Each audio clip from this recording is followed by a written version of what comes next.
Unit 49, and we're gonna talk about auxiliary verbs today. Do you have any idea what auxiliary verbs are?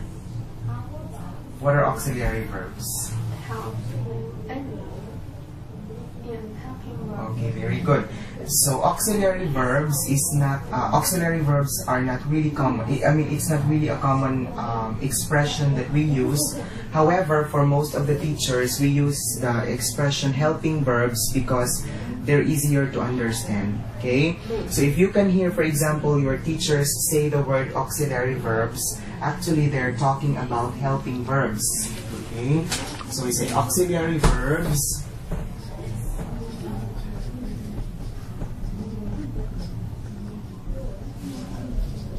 are also called helping verbs.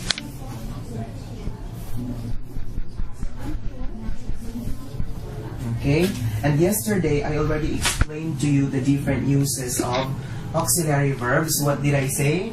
I said auxiliary verbs sometimes help the main verb to make its meaning.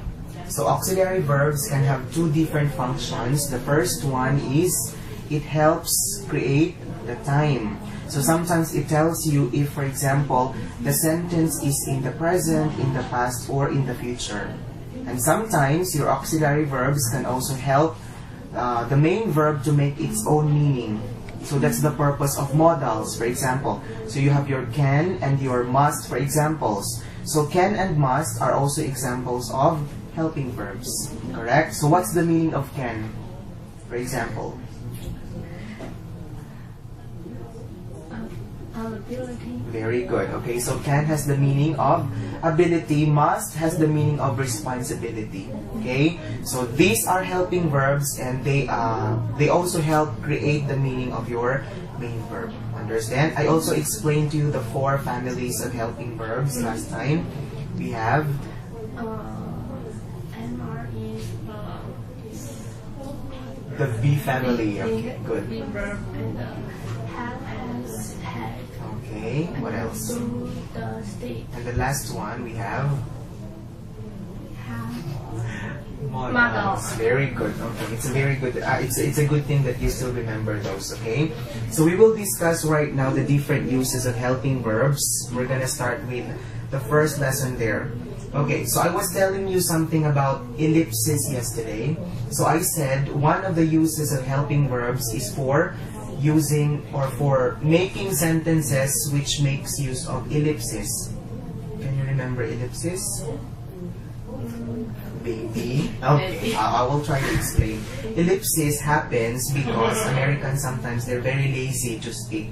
Okay, so most of the time Americans would like to delete or eliminate or cancel some of the words in the sentences.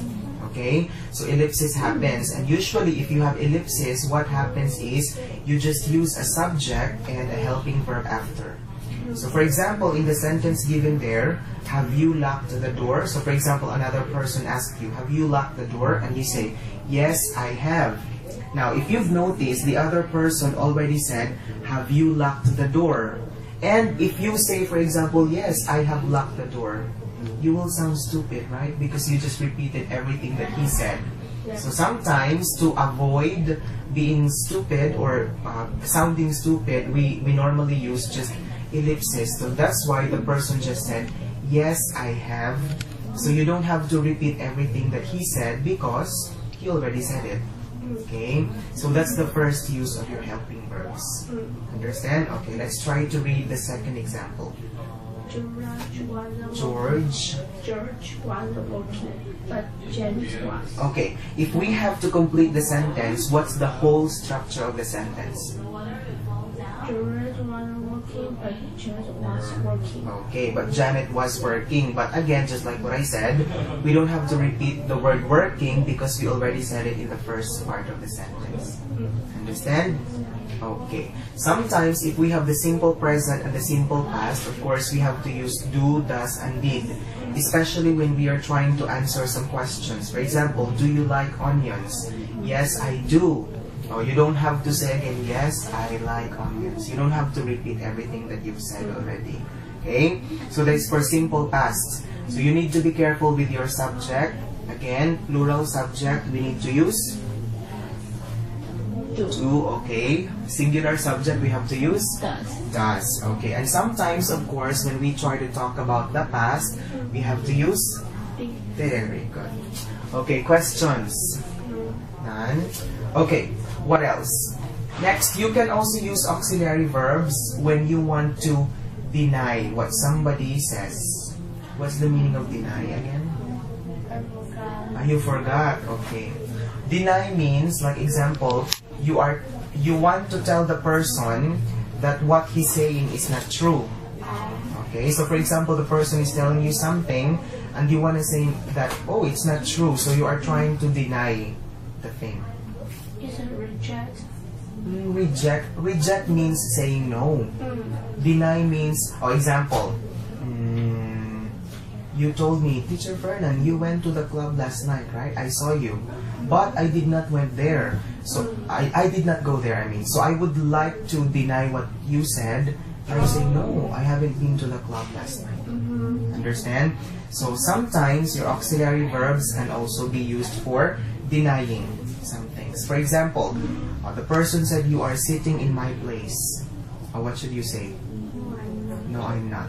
But again, this explanation is somewhat related to this one because actually you don't have to say, no, I'm not sitting in your place. You don't have to repeat everything. Okay, so that's denying. Alright, last one. You didn't lock the door before you left. Yes, I did. Yes, I did, which means, yes, I locked the door.